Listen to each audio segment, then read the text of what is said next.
Hey everyone, welcome back. Today I want to share a quick story about how I helped a user fix a really frustrating printer issue: faint black text, white horizontal lines, and pages that were almost blank, even with new instant ink cartridges. So the user said, "My HP OfficeJet Pro 80-OE, printing with big gaps in the text. I've cleaned it, aligned it, changed cartridges, nothing works."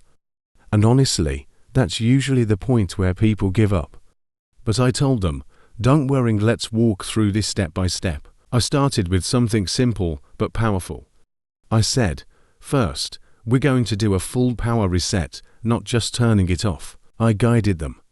Keep the printer on, unplug it from the wall and the printer. Now wait a full 60 seconds, yes, the whole minute. Next, I said, let's make sure the black ink cartridge is making perfect contact. I guided them to remove the cartridge and gently wipe the gold contacts. Then I said, put it back in firmly, listen for that click, no wiggle. And I added, lift the printhead latch and lock it back down securely. Now this was the most important part.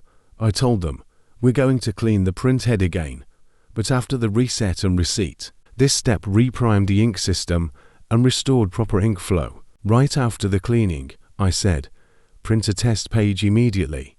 And a few seconds later, perfect black text, no gaps, no missing lines. The big lesson here: sometimes it's not just what you do, but when you do it. Power reset, cartridge reseat, then intensive cleaning in that order. If this helped you, like, subscribe, and I'll see you in the next one.